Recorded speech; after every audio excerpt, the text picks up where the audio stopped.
Hiring. That mysterious process that nobody seems to understand. You need a job, so you do what everybody tells you to do. You polish up your resume, search those job boards, and submit your application. Then, crickets. Or worse, a rejection in 48 hours. That's weird, you think? I was literally perfect for that role. I should have gotten at least a screening interview. So you try again, and still nothing. And eventually, you throw your hands up in the air and decide, recruiters are useless, the system is broken.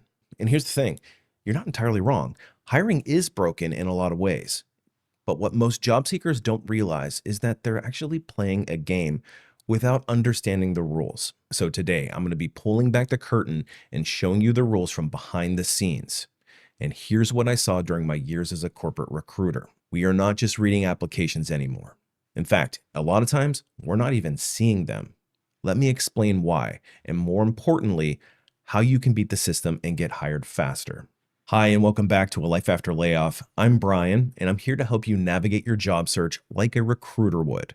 So if this kind of content helps you feel more in control of your job search, hit that subscribe button and stick around. And if you're ready to stop letting employers hold all of the cards, I've got a free webinar that will help you take back control. It's about an hour and a half long, and it is loaded with actionable advice on how to reclaim control in your career. The link is in the video description below. Let's start at the beginning, where jobs actually come from. A lot of people think the job descriptions and the jobs themselves come from human resources or a recruiter, but that's actually not the case. The hiring manager is the one who creates the job.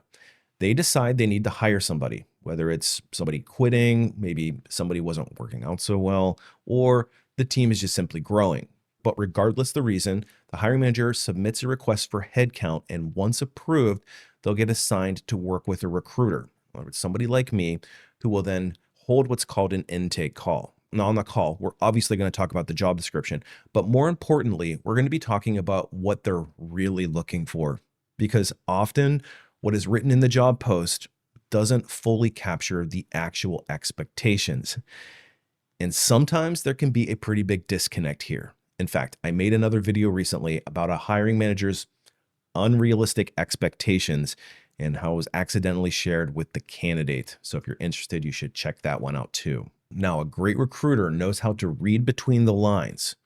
We're going to be asking probing questions to understand which skills are non-negotiable, which ones are nice to have, and how does success look like 6 months or a year into the role? And of course, we're going to ask the hiring manager about their expectations for salary and what salary range they're most comfortable with for their role. Now, we're going to use their guidance because we don't want to upset the internal equity of their team, but we're also going to use established salary ranges for the role, and human resources will usually provide these. And all of these things will provide the basis for how we, the internal recruiters, start to screen candidates. We then craft what's called the ideal candidate profile, a behind-the-scenes document that outlines what the perfect hire looks like on paper and in practice. Now, that profile becomes our measuring stick. And if your resume or your LinkedIn doesn't match it closely enough, or you do a poor job of conveying your fit for the role, you're probably getting passed over. Once we have all that together, then the job gets posted. And a lot of job seekers assume this is when the recruiter starts reviewing applications. But here's the reality. While those applications are pouring in, the recruiter is already out there proactively sourcing on their own. We don't wait around for the perfect candidate to come to us. Why? Well, it's because we're measured by a time to fill metric. And simply put, the time to fill metric is the time that the job is open until the time that there is an accepted offer on the role. Now, most recruiters are juggling between 15 to 40 open roles, and the clock starts ticking the moment the job opens. So if we sit around waiting for the perfect candidate to apply, we're likely going to be sunk. So that's why we go to places like LinkedIn, Google, and GitHub to start looking for candidates ourselves. We search keywords, titles, companies, and skills, and we start sending messages to people who match the ideal candidate profile right now. And let me give it to you straight. Because of this time to fill metric, which is often between 30 to 45 days, and the fact that the recruiter's got between 15 to 40 other positions that they're recruiting for, They have to find candidates quickly, and their goal is to get the hiring manager set up with an initial slate of candidates so that they can focus on the other jobs. So, if the recruiter finds 3 to 5 strong candidates early on, they often stop looking at any new applications that are coming in. Why? Because it's all about momentum. The faster we can get a shortlist to the hiring manager, the faster we can get interviews scheduled, and the faster we can close the requisition. Sure, if those candidates don't work out for whatever reason in the interview process, we'll then reopen the search. But if you apply too late in the process, and even if you're highly qualified, your application may actually never get seen. It might be stuck in limbo. And that's why relying on applications alone just isn't a smart job search strategy anymore. So what's a better approach? Well, you need to make yourself as discoverable as possible before the job even gets posted. And that starts with building a strong personal brand. Now, what does that mean? A strong, optimized LinkedIn profile that clearly tells me who you are and what you do. A consistent presence that's showing up in my search when I'm sourcing candidates. Thoughtful content, engagement, and connections that position you as the subject matter expert in your space. Your goal is to make recruiters and hiring managers say, I've seen this person before. They seem sharp. Let's talk to them. Listen, it's not about going viral here. We're not trying to be LinkedIn influencers. It's all about being top of mind for your target audience. So what does brand building even look like? Well, let me paint the picture.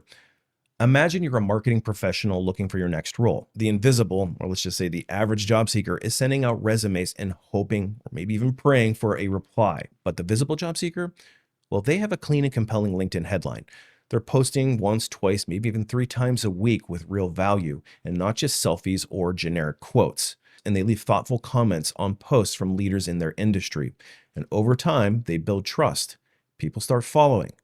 Recruiters notice. And when the recruiter is sourcing for a new marketing role, guess which profile I'm clicking on?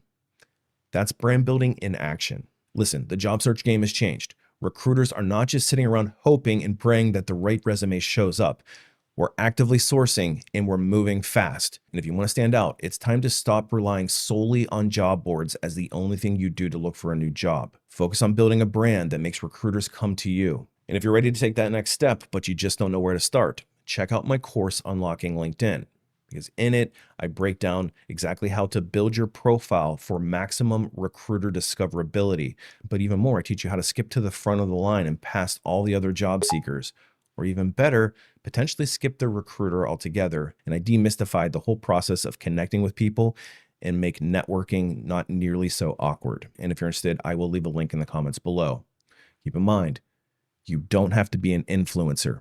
You just need to be intentional. Build a brand before you need a job, and you'll never have to job hunt the same way again. And listen, it takes me hours to create these videos. And if you found value in it, it only takes you a split second to hit that thumbs up button. And it really does help get this message out to a broader audience and helps me continue to bring you this great content. So appreciate you watching. We'll see you on the next one.